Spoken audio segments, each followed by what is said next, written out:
Life's not easy. It is not. Don't try to make it that way. Life's not fair. It never was. It isn't now, and it won't ever be. It's not easy.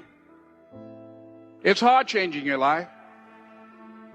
It was hard when just over 3 years ago, in the Penobscot building in Detroit, Michigan, where I was operating my business, and I was sleeping in my office.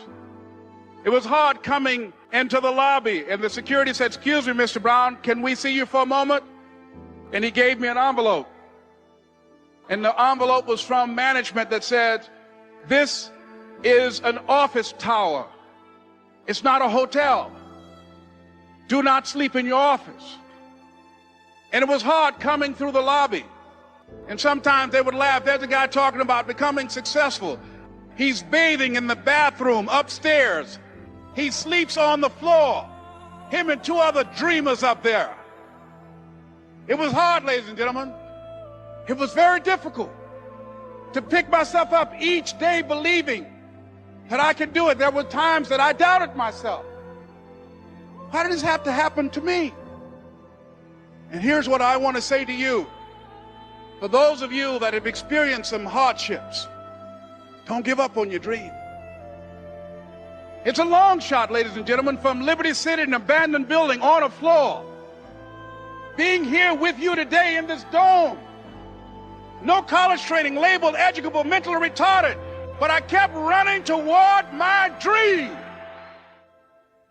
Many of you know that God will make things uncomfortable to stir you up, to get you out of your comfort zone, to get you out of your lazy boy chair, to put you in a place of purpose and destiny where you can stretch your gifts that you didn't even know you had and begin to spread your wings and find out that you are an eagle. To rise to the height of your calling, spread your possibilities, and soar above your adversities and fly like the eagle you were created to be. Do not fall into the trap of feeling like you're a victim. You are not. Get over it and get on with it. And yes, most things are more rewarding when you break a sweat to get them. Every so often, you'll go through a period in your life that seems like all of your real skills are being wasted. It will feel like you're not being used to your highest potential. It will feel like you're living beneath your privilege. And if you're not careful, you will secretly see yourself as a failure because you don't see yourself operating in the way that you dreamed that you would. Define success for yourself. We all want to succeed, right? So the question that we got to ask ourselves is what success is to us. Is it more money?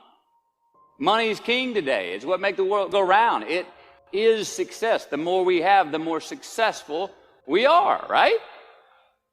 Humility is not in vogue anymore. It's too passive. Maybe it's a healthy family.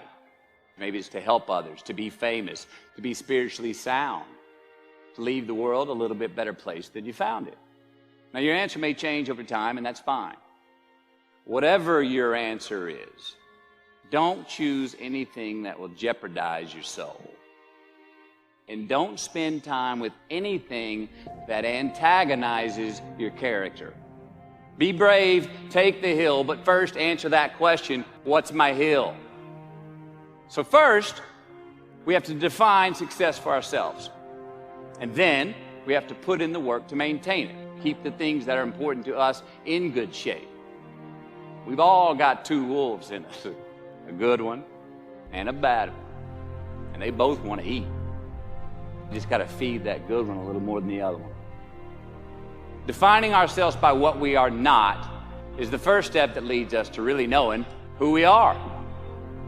You know that group of friends that you hang out with that really might not bring out the best in you? They really aren't going to be there for you in a pinch. Or that computer screen, right? That computer screen that keeps giving us an excuse not to get out of the house and engage with the world and get some real human interaction. Or how about that food that we keep eating? That stuff that tastes so good going down, it makes us feel like crap the next week. Well, those people, those places, those things Stop giving them your time and energy. When you quit giving them your time, you inadvertently find yourself spending more time and in more places that are healthy for you. Why? Because you just eliminated the who's, the where's, the what's, and the when's that were keeping you from your identity. I promise you, too many options will make a tyrant. Decrease your options. If you do this, you will have accidentally put in front of you what is important to you. Knowing who we are is hard. So give yourself a break. Eliminate who you are not first, and you're going to find yourself where you need to be. Don't leave crumbs. Or the crumbs I'm talking about are the choices that we make that make us have to look over our shoulder in the future. You didn't pay that guy back the money that you owed him, and tonight you just saw him 3 rows behind you.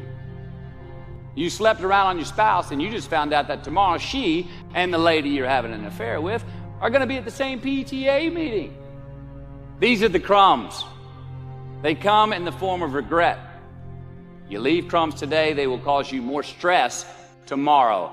Instead of creating outcomes that take from us, let's create more outcomes that pay us back. Keep your fire lit, turn you on for the most amount of time in your future. Do yourself a favor. Make the choices, the purchases today that pay you back tomorrow. Or getting ready for the job interview early so you don't have to cram the night before, or choosing not to hook up with that married woman because you know you're going to feel horrible about it tomorrow. Get some ROI, return on investment. Customize your future. Don't leave crumbs. We so often focus on failure, don't we? We study failure. What do we gossip about? Other people's flaws and limitations. I find that most of the times our obsession with what is wrong just ends up breeding more wrong. Now, the easiest way to dissect success is through gratitude, giving thanks for that which we do have. Be thankful for what you've already got. Thanksgiving opens the doors and the channels to receive more than you have. For cynics, the channels are closed. Appreciating the simple things we sometimes take for granted. Now, I'm not saying be in denial of your failures. We can learn from them too, but only if we look at them constructively. And since we are the architects of our own lives, let's study the habits, the practices, the routines that we have that lead to and feed our success. Make voluntary obligations. I'm talking about the ones that we make with ourselves. I'm talking about the you versus you obligations. We have to have them. These are faith-based obligations that we make on our own. You will not be fined or put in jail if you do not gratify these obligations I speak of. No one else governs these but you. It's on you. From can to want. Just because you can, it's not a good enough reason to do something. Choose it because you want it. Do it because you want to. Turn the page. We're going to make mistakes. You got to own them. And then you got to move on. Guilt and regret kills many a man before their time. You are the author of the book of your life. Turn that page. Give your obstacles credit. All right, so say your obstacle is fear of rejection. All right, you want to ask her out, or you want to ask him out, but you fear that he or she may say no. Well, instead of denying those fears, declare them. Don't get all macho and act like they're no big deal. And don't get paralyzed by denying that they exist and therefore abandoning your need to overcome them. We're all destined to have to do the thing that we fear the most anyway, at some point.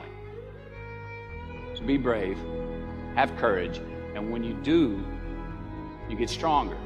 You get more respectful of yourself and that which you fear.